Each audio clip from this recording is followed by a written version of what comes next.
monde, bienvenue par ici. Je vous retrouve pour un petit point lecture parce que ça fait plusieurs semaines et j'ai lu des choses que je voudrais vous présenter. Je voulais participer au Cold Winter Challenge cette année que j'avais fait en entier l'année dernière et puis finalement les catégories me parlaient pas trop cette année, je l'ai fait qu'à moitié. Voilà, il y a certains des livres que je vais vous présenter qui rentraient dans ce défi lecture et d'autres qui ne rentrent pas, mais je ne vais pas vous embêter avec les catégories et les sous-catégories. Voilà. Le premier que je vais vous présenter s'appelle La nuit nous emportera de Maï Binebine. Je ne l'ai pas avec moi, donc je le mets ici, je mets la couverture comme d'habitude, que j'ai beaucoup aimé, qui se passe dans la fin des années 60 au Maroc, même si le livre couvre une vingtaine d'années. Et on va suivre Sami, qui est un petit garçon qui naît donc dans cette famille nombreuse. Et Sami a une idole, un héros dans sa vie, c'est Abel, son grand frère, qui est grand, qui est fort, qui est aimable, qui est tout ce qu'un gentil et merveilleux garçon doit être. Donc voilà, c'est la personne qu'il admire le plus au monde. Et évidemment, c'est aussi le grand chouchou de sa mère, voilà, son fils prodigue. Et Abel s'est engagé, est devenu soldat. Au départ, il voulait être garçon de café, mais sa mère estimait que c'était pas assez bien pour lui. Donc il s'est engagé et il revient très peu à la maison, seulement quand il a des permissions. Et alors, voilà, le retour d'Abel, c'est l'occasion de faire la fête, de faire des festins. C'est un énorme moment de joie pour cette famille. Le problème, c'est que un jour, Abel ne revient pas. Et aux informations, on commence à entendre parler du coup d'État qui a visé le roi Hassan lorsqu'il était en pleine réception d'anniversaire. Des militaires se sont introduits dans le palais et ont essayé d'attenter à sa vie. Il s'en est sorti, mais les coupables ont été emprisonnés. Et l'absence d'Abel commence à peser très lourd à la maison. On se pose plein de questions. Sa mère refuse de croire qu'il aurait pu participer à cette mutinerie. Elle est persuadée que son fils a au contraire volé au secours du roi et que s'il est enfermé, c'est tout simplement une erreur judiciaire et qu'elle doit faire tout ce qu'il y a en son pouvoir pour le sortir de là. En alternance, on va rentrer dans les souvenirs de Sami, son enfance, son adolescence, et on va voir à quel point la famille a pu parfois être le plus étouffant des fardeaux, tout comme le plus sécurisant des refuges. Voilà, je vous en dis pas trop, mais c'est vraiment, y a de très belles pages sur la famille, de très belles pages aussi sur l'émerveillement de grandir, mais aussi la douleur de grandir, puisqu'on va découvrir notamment par exemple les premiers émois amoureux, bah, c'est énorme, c'est magnifique, et en même temps se confronter parfois à la cruauté ou à l'intolérance des adultes, c'est un énorme choc. Donc voilà, c'était assez saisissant pour ça. Et la fin, que bien sûr je ne vous spoile pas, je ne suis pas méchante comme ça. Non, la fin, les dernières pages sont... moi ça m'a fait un petit coup sur la tête, donc voilà, très réussi. Ensuite, j'avais lu le précédent de cette autrice qui s'appelait La Vierge néerlandaise. Et donc j'ai lu la nouveauté de Marente de Mort qui s'appelle Les Grands Bruits aux éditions Les Argonautes. Très bonne maison d'édition hein, d'ailleurs. Allez voir ce qu'ils font, ils ont un super catalogue de littérature étrangère.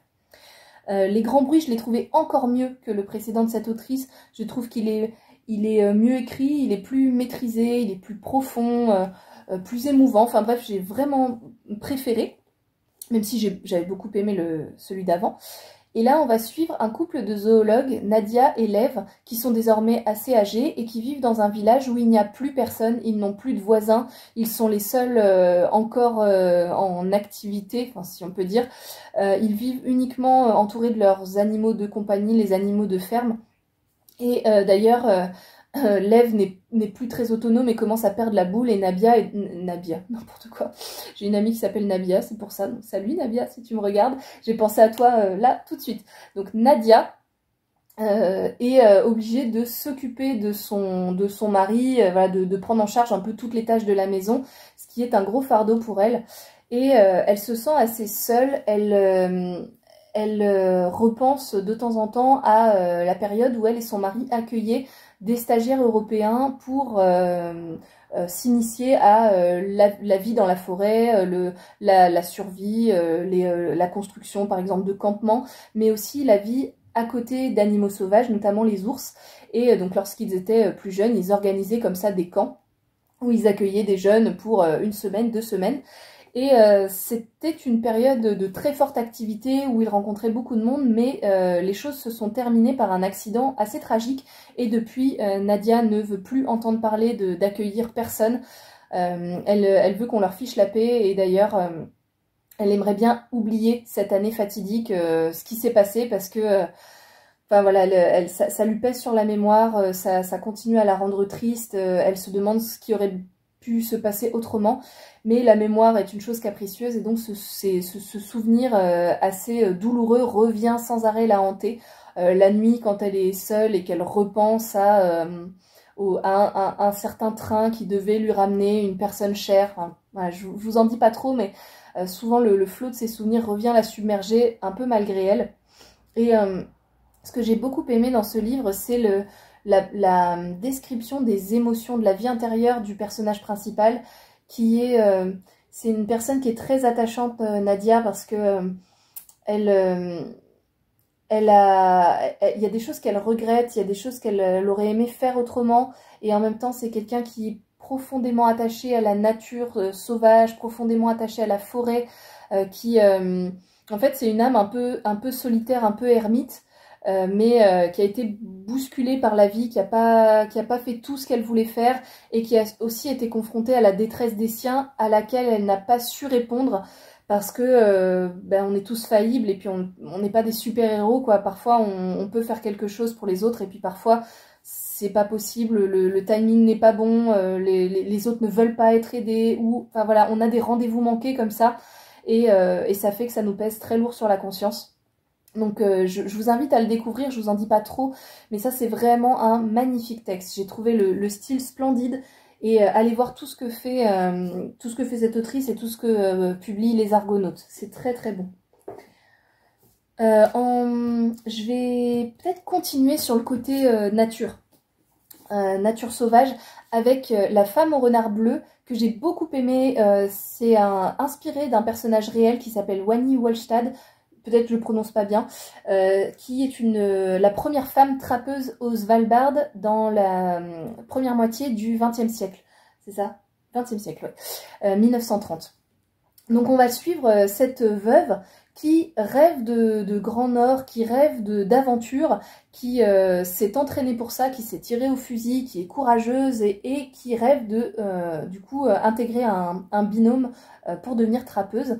Et à ce moment-là, le métier de trappeur, c'est un métier masculin. Ça demande de passer plusieurs mois dans des environnements très hostiles, il fait très froid, il y a du blizzard, des tempêtes, des animaux sauvages comme les ours polaires qui peuvent être extrêmement dangereux.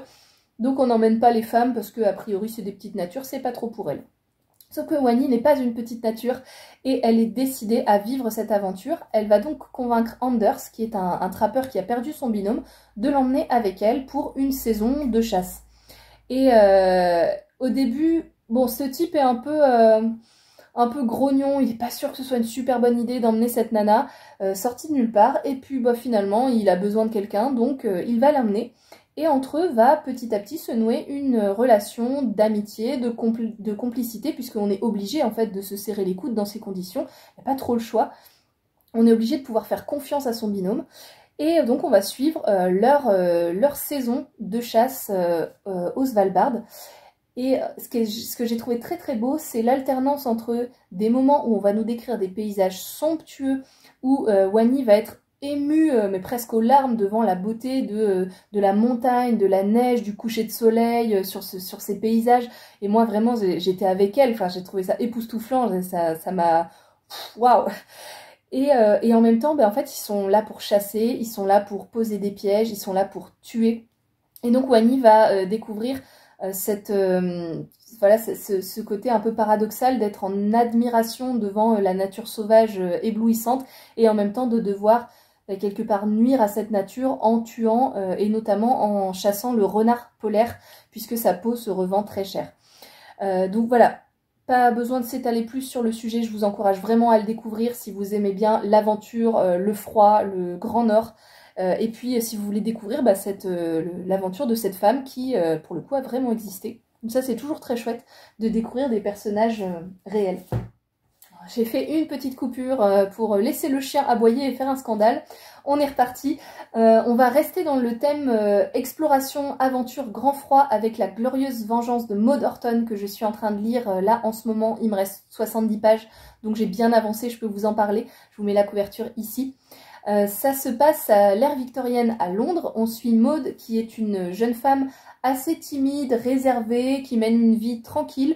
Elle est élevée par son grand-père qui tient une pharmacie, donc voilà, elle est habituée à préparer des onguents, des pommades, des remèdes.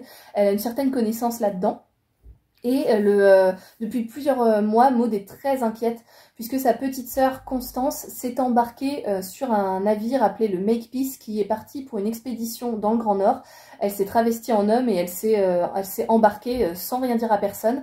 Et le navire vient de revenir au port, mais Constance n'est pas à bord. Maud se demande où est passée sa sœur, ce qui lui est arrivé. Elle se rend à l'amirauté pour avoir des réponses. Et là, on l'envoie un peu promener. On lui dit vaguement qu'il y a eu un incident et puis que c'est pas la peine de chercher à en savoir plus. Et basta, merci, au revoir madame. Elle n'est évidemment pas du tout convaincue par cet argumentaire.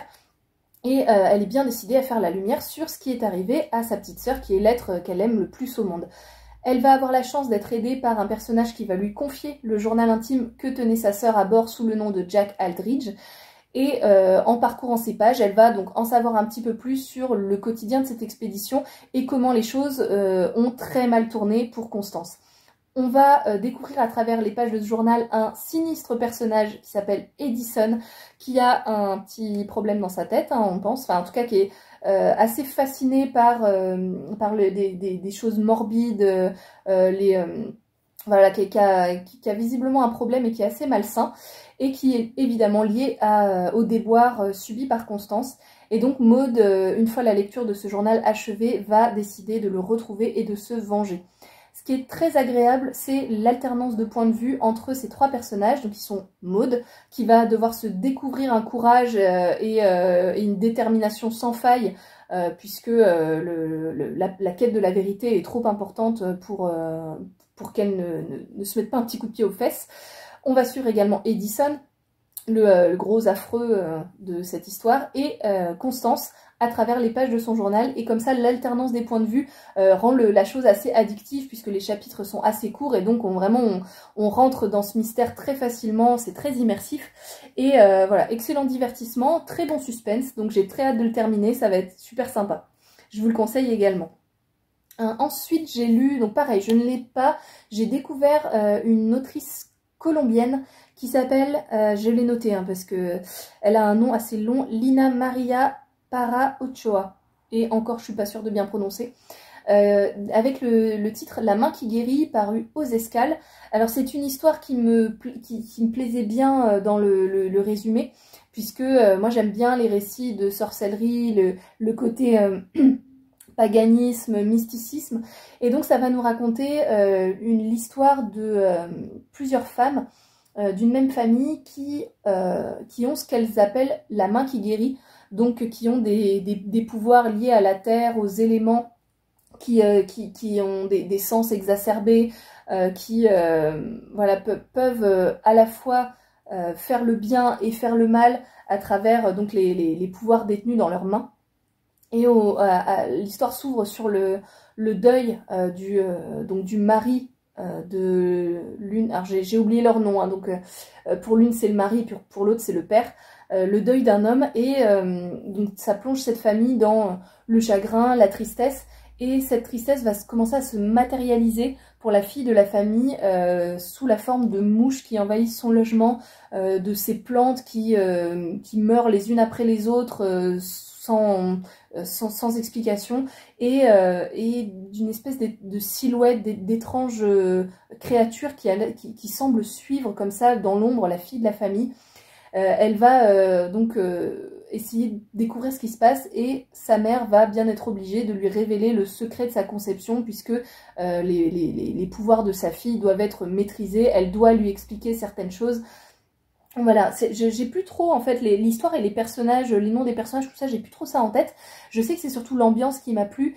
Je trouve que la description de la forme de magie utilisée dans le roman Et j'ai beaucoup aimé parce que c'est très organique. En fait, ça passe vraiment par les mains, la peau, le sang, les fluides. Donc il y a vraiment quelque chose de très organique, de très physique dans cette magie. C'est pas des trucs non plus complètement au perché avec, avec des pouvoirs complètement dingos qui sortent de nulle part. Enfin, on les voit préparer des rituels, on les voit préparer leurs ingrédients. Enfin là, il y a vraiment un côté très tangible dans cette magie que j'ai beaucoup aimé. Et puis bah évidemment, c'est une histoire de famille, de génération, de secrets, tout ça, tout ça. Très bonne découverte. Donc, si ces thèmes-là vous parlent, allez-y. Que ce soit le thème de la magie et le paganisme ou que ce soit aussi le thème de la transmission, de la famille et du deuil. C'est très bien traité dans ce livre-là. Mon énorme chouchou pour la suite, c'est celui-ci, Comment cuire un ours de Michael Niemi à la librairie. J'en parle à tout le monde et vraiment, je vous encourage à le lire. Bah, après moi, c'est 100% ma came. C'est peut-être pas celle de tout le monde, mais moi vraiment, j'adore. Ça coche toutes les cases de ce que j'aime. Dans ce type de récit, on retrouve évidemment Le nom de la rose, mais aussi Croix de cendre d'Antoine Sénanque que j'avais adoré l'année dernière.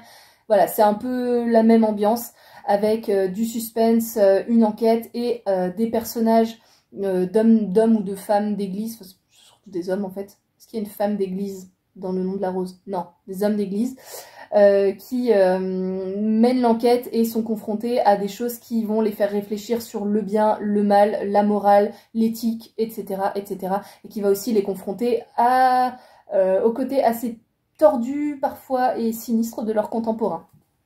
Donc on va suivre ici Lars Levi Lestadius qui est pasteur dans le nord de la Suède, en Laponie.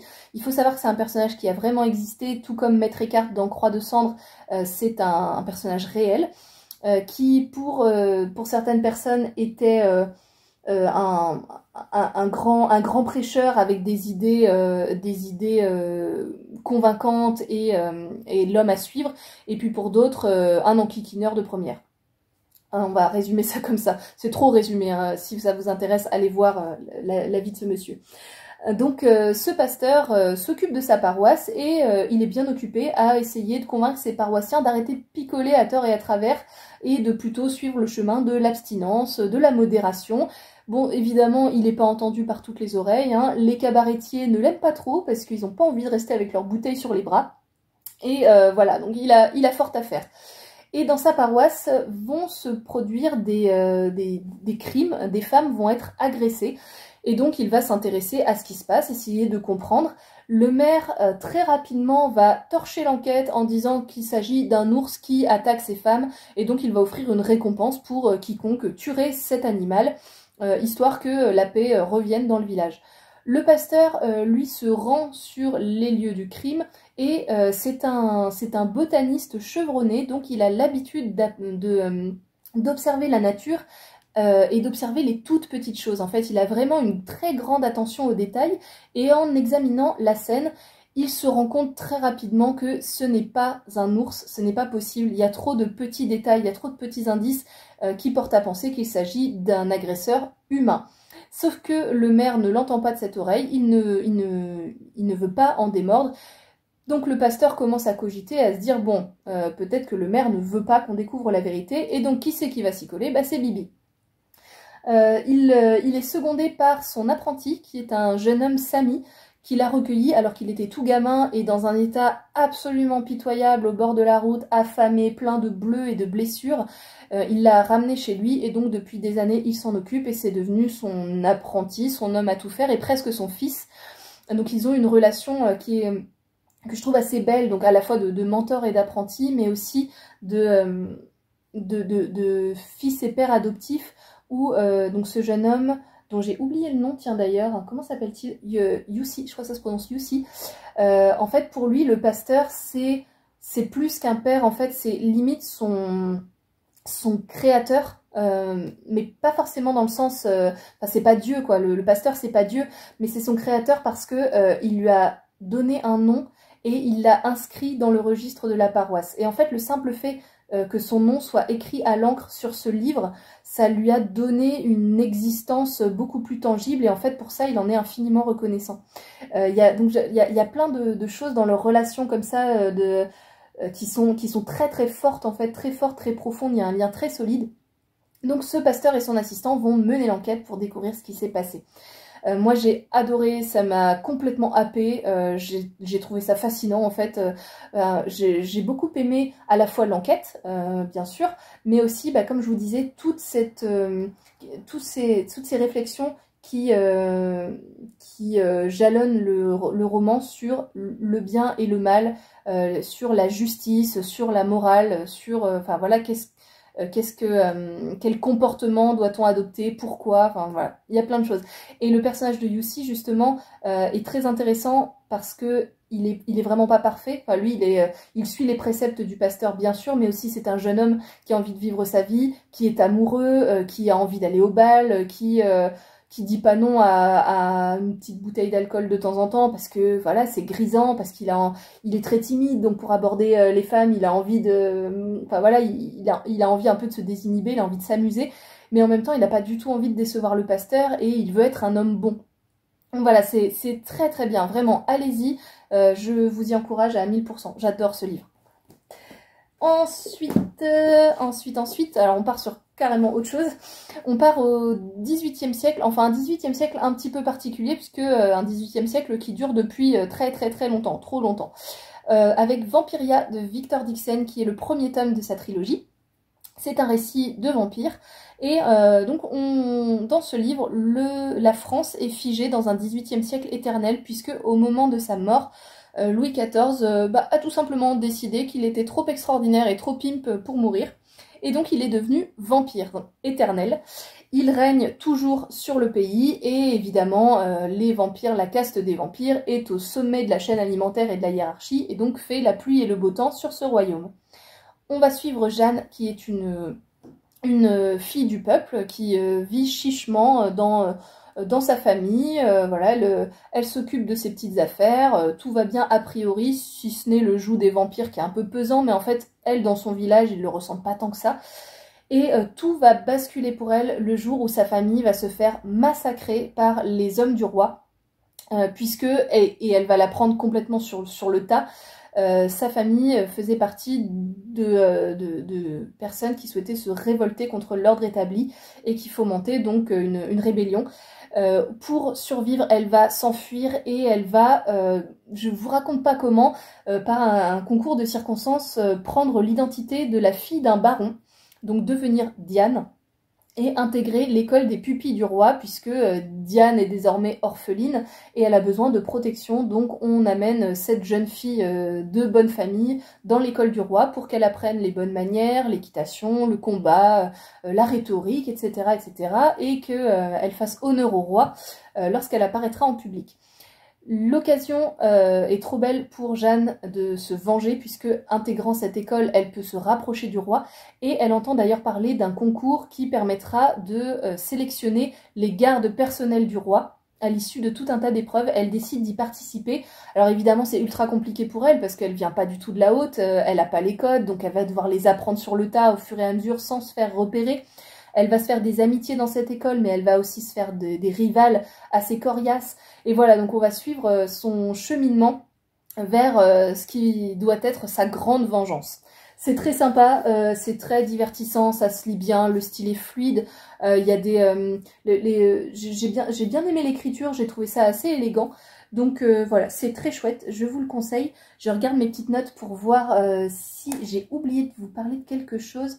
Ah oui, je reviens un tout petit peu en arrière parce que dans Comment cuire un ours, donc je vous ai dit ça se passe en Laponie et ça m'a donné envie de lire un livre sur les Samis, qui est donc le peuple qui vivait en Laponie, donc tout en haut de la Finlande, la Suède et la Norvège aussi je crois, et qui, un petit peu comme les autochtones en Amérique du Nord, c'est une population qui a été maltraitée, déplacée et colonisée. Et donc je me suis acheté ce livre-là qui est écrit par Eline Anna Laba, descendante d'une famille Sami déplacée, et donc qui fait un essai historique sur cette population et ce qui leur est arrivé au fil du temps. Il y a beaucoup de photos. Donc c'est un très beau document avec beaucoup de sources pour se rendre compte de ce qu'était la vie de ces Samis à cette époque, ce qu'ils ont traversé, quelles étaient même les coutumes, les coutumes, les costumes, enfin bref, tout leur quotidien. Et je trouve ça très intéressant, donc je vais pas le lire tout de suite parce que j'ai pas spécialement le temps et que ça va être une bonne brique, donc il va y avoir beaucoup d'informations très intéressantes, mais pour intégrer tout ça, il faut que je sois bien concentrée. Mais voilà, bah, si jamais il y a des livres, vous, qui vous donnent aussi envie de découvrir des périodes historiques, d'en apprendre un petit peu plus, faut pas hésiter parce que c'est en fait, la lecture et la littérature, c'est hyper divertissant, mais des fois, vous avez des déclics, vous vous dites, ah ça, j'ai lu tel livre et ça m'a vraiment donné envie de me renseigner sur tel contexte, tel peuple, telle culture, telle religion, bref, allez-y, hein, parce que c'est vraiment un plaisir, je trouve, de découvrir tout un tas de choses dans les livres. Moi, en tout cas, j'adore, genre, dès qu'il y a un sujet qui m'intéresse un petit peu dans une fiction, je vais derrière lire des essais pour en apprendre un peu plus. Eh bien, je crois que pour les romans, c'est bon. Je voulais vous parler de 2 BD rapidement. L'une s'appelle Globetrotteuse et c'est chez Dargaud, je crois. C'est sur l'histoire vraie de Nellie Bly et Elizabeth Bisland qui ont... Alors, l'époque, je sais plus exactement, donc je vais pas vous le dire. Qui ont entrepris un tour du monde, en bateau, en train, enfin tous les moyens à disposition à leur époque, pour espérer le faire plus rapidement que le héros de Jules Verne, Phineas Fogg. Et en fait, ces 2 femmes étaient journalistes dans des journaux rivaux. Et donc c'est à la fois une course contre la montre qu'elles entreprennent pour battre le personnage de Jules Verne, mais aussi pour arriver la première. C'est trépidant, les couleurs, le dessin, tout est hyper dynamique, il y a un côté très cartoon, ça va dans tous les sens. C'est un rythme ultra rapide parce qu'on a vraiment cette compétition acharnée entre ces 2 femmes. Autant Nellie Bly, à la base, elle est très compétitive, elle se donne plein de défis. C'est une journaliste qui est téméraire, qui est courageuse, qui fait à son époque, qui fait plein de reportages assez audacieux en immersion dans des lieux où elle révèle des scandales, etc. Et Elizabeth Bisland, en fait, son journal lui propose de vivre cette aventure pour concurrencer Nellie Bly et son journal, mais à la base, elle a pas super envie, en fait, elle est pas très compète, c'est pas trop son truc, et en fait, elle va se prendre au jeu, et pendant le voyage, elle va découvrir qu'en fait, elle veut vraiment gagner, donc il y a un côté, ouais, comme ça, hyper réjouissant de voir cette aventure et cette bagarre entre ces 2 femmes pour arriver la première et toutes les péripéties qu'elles vont vivre. Et la deuxième BD, ça s'appelle... j'ai même un doute sur le titre, merde. Je crois que ça s'appelle Les Affamés du Crépuscule. Mais je vous mets, de toute façon, je vous mets la couverture là. Donc si jamais c'est pas le titre, et ben voilà, le vrai titre c'est celui-là. C'est une BD d'Heroic Fantasy chez Delcourt, que j'ai trouvé super sympa. C'est un premier tome, j'ai beaucoup aimé le rythme, j'ai beaucoup aimé le dessin, j'ai beaucoup aimé les personnages en fait. J'ai passé un très bon moment, c'est très divertissant. Moi j'aime beaucoup l'heroic fantasy de toute façon. C'est pas la plus originale des histoires, mais c'est pas grave, en fait on passe un très bon moment. On suit les humains et les orques qui sont ennemis depuis très longtemps, qui se bagarrent les territoires dans un contexte de raréfaction des ressources. Donc évidemment chacun lorgne sur les terres du voisin parce que les uns ont plus de gibier, les autres ont plus de terres arables, enfin bref, ils essaient chacun de grignoter le territoire des autres et ils vont se retrouver obligés de s'allier puisqu'un autre adversaire, un autre ennemi beaucoup plus coriace, beaucoup plus violent va se mettre en travers de leur route et va commencer à décimer les 2 camps sans aucune distinction. Pour sceller cette alliance, une guérisseuse orque va se mêler à un groupe de soldats ou mercenaires, je sais plus, humains. Et voilà, le fait d'intégrer l'autre faction est une marque de confiance et doit permettre de sceller cette alliance. Au sein des 2 peuples, il y a ceux qui effectivement trouvent que c'est nécessaire de se serrer les coudes. Tant pis si on a été ennemis à un moment, mais là, les circonstances l'obligent, on ne peut pas gagner sans alliance. Et d'autres qui sont contre et qui refusent en fait de s'allier à d'anciens ennemis. Donc on va voir qu'il y a des dissensions internes et externes, des histoires de clans, de complots, etc. Et puis on va suivre toute cette lutte, cette résistance contre ce grand ennemi complètement imprévisible, effrayant, etc., qui dessine tout sur son passage. Il y a des histoires d'amitié, mais aussi des histoires d'amour qui vont naître entre les factions et interfactions. Et je trouve que c'est plutôt bien fait. C'est progressif, c'est sympa, on a envie de voir comment ces personnages vont petit à petit faire évoluer leurs sentiments, leurs relations. Enfin voilà, c'est hyper sympa, on passe un très bon moment. Allez-y, si vous aimez l'Heroic Fantasy, ou si vous ne connaissez pas, que vous avez des a priori et que vous voulez découvrir aussi, parce que il n'est jamais trop tard pour découvrir des styles qui sont a priori pas notre tasse de thé. Voilà pour les livres que j'ai lus. Et maintenant, petite tradition, je vais vous en présenter certains que je n'ai pas encore lus. On va faire un petit point nouveauté. Et aujourd'hui, je voulais vous présenter la nouvelle collection de poche des éditions La Talente. Alors, je vais essayer de faire en sorte, avec la lumière qui est vraiment pas... Je me suis peut-être pas mise au bon endroit, qui est pas top, de vous montrer. Mais ces couvertures, en fait, sont... vous voyez, il y a un côté métallisé. Sur ces couvertures, elles sont très très réussies. Donc la collection s'appelle Neptune, c'est la collection de poche de La Talente, qui est une maison spécialisée dans les littératures de l'imaginaire, que j'aime beaucoup. Ils ont notamment édité Kra de John Crowley, qui est un de mes chouchous en littérature de l'imaginaire de ces dernières années, que j'avais adoré. Ils vont le sortir en poche d'ailleurs dans quelques mois. Je ne sais plus quand est-ce que c'est prévu, mais les deux premiers titres de cette collection sont donc Des milliards de tapis de cheveux d'Andreas Eskbach. Peut-être prononce-t-on pas comme ça. Je vous lis donc le résumé. Nœud après nœud, jour après jour, toute une vie durant, ses mains répétaient les mêmes gestes, nouant et renouant sans cesse les fins cheveux, comme son père et le père de son père l'avaient fait avant lui. N'est-ce pas étrange qu'un monde entier s'adonne ainsi au tissage de tapis de cheveux? L'objet en est, dit-on, d'orner le palais des étoiles, la demeure de l'empereur. Mais qu'en est-il de l'empereur lui-même? N'entend-on pas qu'il aurait abdiqué? Qu'il serait mort, abattu par des rebelles? Comment cela serait-il possible? Le soleil brillerait-il sans lui? Les étoiles brilleraient-elles encore au firmament? L'empereur, les rebelles, des milliards de tapis de cheveux. Il est long le chemin qui mène à la vérité de la cité de Yaanochia, au palais des étoiles, et jusqu'au palais des larmes sur un monde oublié. 3 petits points. Et ActuSF nous dit « Tant sur le plan de la forme que du fond, Eskbach atteint quasiment la perfection. Des milliards de tapis de cheveux est un livre incontournable. » Écoutez, on a super envie de le lire du coup. Enfin, moi en tout cas, j'ai super envie de le lire. Et alors, un auteur qui m'intrigue beaucoup, que j'ai très envie de découvrir, et même avant d'avoir reçu celui-là, et du coup c'était une super surprise.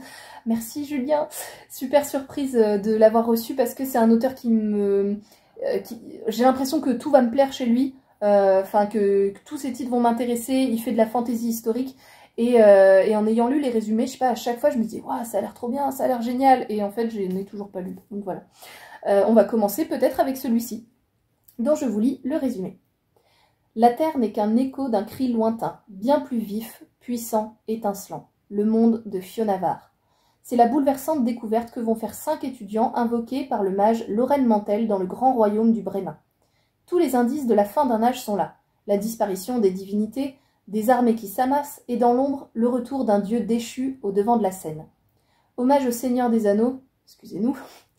La tapisserie de Fionavar est la première série de romans du maître S-Fantasy Guy Gabriel Kay, entamée lors de son travail sur l'édition posthume du Silmarillion de J.R.R. Tolkien, avec lequel il partage une certaine mélancolie face à ce qui se perd et une tendresse bienveillante envers ceux qui espèrent. Et Science Fiction Magazine nous dit un roman passionnant, d'excellente qualité, probablement le meilleur de ceux qui se réclament à juste titre de Tolkien. Bon bah qu'est-ce qu'on attend? Pareil, on a trop envie.